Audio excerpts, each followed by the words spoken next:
One of the most important etiquettes of making dua is that dua should be done with utmost humility and khushu'. A person should be genuinely paying attention. The heart should be completely in a state of humility. And this is one of the biggest misunderstandings that people have when it comes to dua, is that they are more concerned with what they say rather than how they say it. And this is something that, wallahi, sometimes you don't know whether to laugh or to cry. I've given this story multiple times, but perhaps some of you haven't heard it from me before. An auntie came to me here outside my office. Auntie came to me, said, Sheikh Sahab, my son is taking the MCAT, failed it twice, he's taking it the third time. And he always has a problem with the organic chemistry section. What special dua should I make so that my son passes the organic chemistry on the MCAT exam? Oh, no, physics is not a problem, just the organic chemistry. Sometimes I think that some people think that as shuyukh, we have a special hidden book of secret du'as just in our offices. You guys cannot buy it, right? We get a special copy. So the auntie thinks I'm going to jump into the office. Oh wait, chapter 86, the du'as of the mothers. Section 3, MCAT du'as. Subsection 5, the organic chemistry. Then there's going to be some cryptic code that I'm going to write down. I'm going to secretly hand to her. This is the dua you need to make to Ya subhanallah, O Muslims. Wallahi, and again, you don't know whether to laugh or to cry. This is not a game. This is not a children's Harry Potter book. This is not some cryptic mumbo jumbo. You are dealing with Allah subhanahu wa ta'ala. You are dealing with the Rabb, the Khaliq. You are dealing with the one who knows everything. And you think that depending on some words that come, some specific phrases, subhanallah, dua comes from the qalb. Dua is based on khushu'. Dua is based on humility. It's not what you say. Wallahi, Ibn Taymiyyah, others, they say this. If a person makes a grammatical mistake but doesn't know it, it doesn't matter. If you make a complete, you substitute a word, you don't know what you said the bad word or a wrong word, you didn't know. Allah is not going to judge you based upon your grammar. Allah is not going to judge you based upon a slip of the tongue. Allah will judge you based upon what? إِنَّمَا الْأَعْمَالُ بِالنِّيَّاتِ. So do not worry about the words. Worry about the khushu'. Worry about your heart being in it. And in fact, this is explicitly mentioned in a number of traditions. The Prophet ﷺ said, hadith is in Tirmidhi, the Prophet ﷺ said that when you make dua to Allah, أُدْعُوا اللَّهَ وَأَنْتُمْ مُوقِنُونَ بِالْإِجَابَةِ فَإِنَّ اللَّهَ لَا يَسْتَجِيبُ دُعَاءَ. Allah does not answer the dua from the qalb غَافِلٍ لَاهٍ. From the qalb that is ghafil. From the qalb that is lah. What is ghafil? What is lahin? The qalb that is ghafil, the qalb that is not paying attention. If your qalb is not paying attention when you make dua, by the tongue of the Prophet ﷺ, even if you say the right words, and I'm going to say something, please don't misunderstand me. Even if you use a Quranic dua, but you don't know what you're saying. Even if you use a Quranic dua, رَبَّنَا آتِنَا فِي الدُّنْيَا حَسَنَةً وَفِي الْآخِرَةِ حَسَنَةً, and your qalb is not in it. You're just reading off a book. In this case, this is not really the proper dua. More beneficial, you use a dua from your own tongue, your own language, and you have khushu' and you have humility. So the Prophet ﷺ explicitly said, Allah will not answer the dua from the one whose heart is ghafil. Ghafil means he's not paying attention. Ghafil means he's literally just saying things. Lahin. Lah means your qalb is somewhere else. So they're synonyms, it's close, but ghafil means you're just not in it. And lahu or lah, your heart is thinking of something else. Similar concepts here. Both of them, they combine in one reality, which is what? You are not paying attention. You are not paying attention. Your heart is not in the dua.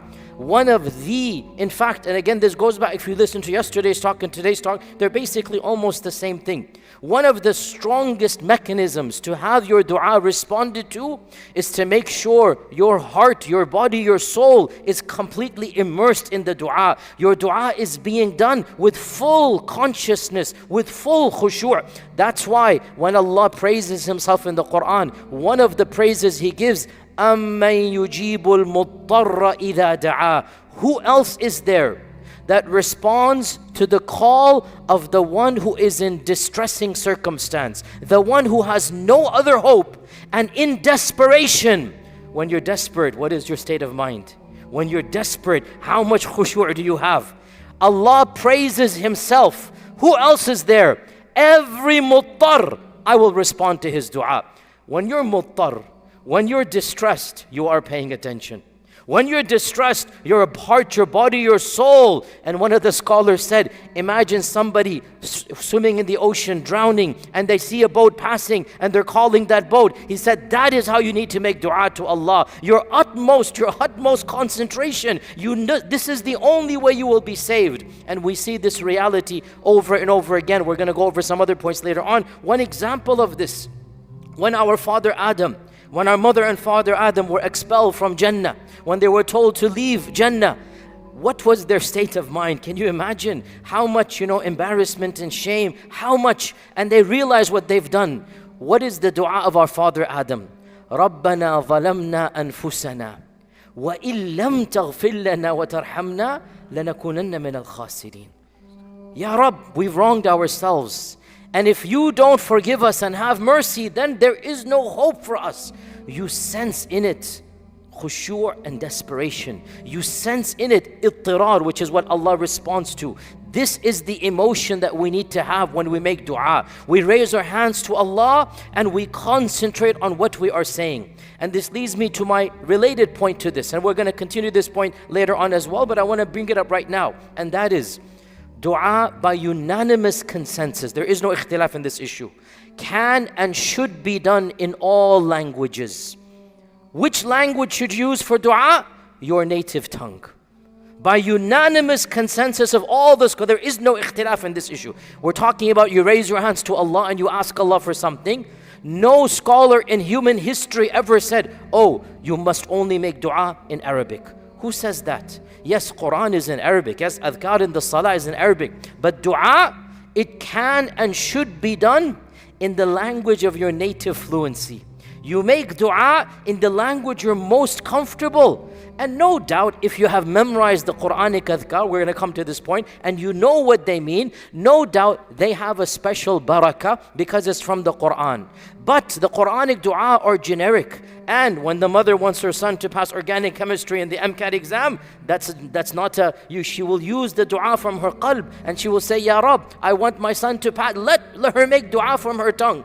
Let the dua come from her own lips, in her own language, and that will be the most effective dua. So realize, O Muslim, it is not the substance of what you say, it is the form, it is not the wording, it is the spirit. And realize, if you want Allah to accept your dua, you have to be in the state of ittirar. That will definitely cause your dua to be accepted. And another, correlate, you can understand this point better, that when the Prophet ﷺ told us, the famous hadith, he's passing by, he sees the mother in the battlefield searching for her child, and she picks up the child, she thanks Allah, and she starts feeding the child. The Prophet ﷺ said, do you think this mother would ever harm her child? They said, no, wallahi, she would never do so. Then he said, don't you know Allah loves His servants more than this mother loves her child? Now, what is the point of this?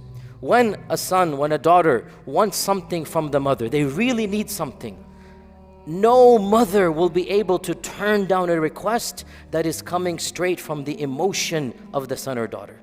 No mother would be able to say no when the son or daughter approaches with full emotion, begging, pleading, using the ties of kinship, mercy.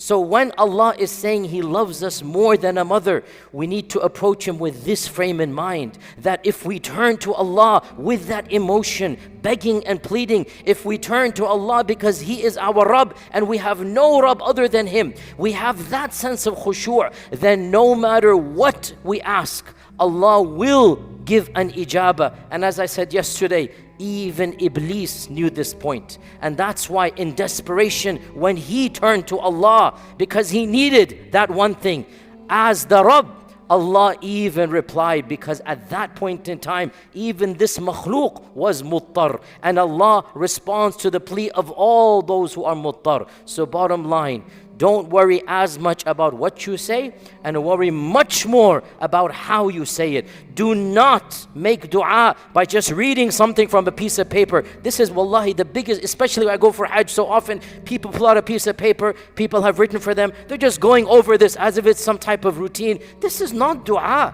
I'm not negating, I mean, it's not the proper dua, let's just say, right? But it's not appropriate. It's not a joke. Make dua from the qalb. Raise your hands and literally from your heart, ask Allah with body and soul, paying attention to what you are saying. And memorize what the Prophet ﷺ said. Do not make dua except that you are yaqeen that Allah is going to respond to you. And no, Allah will not respond to the dua of the one whose heart is not paying attention or whose heart is thinking about something else. May Allah subhanahu wa ta'ala make us of those whose hearts are always paying attention in dua. And inshallah.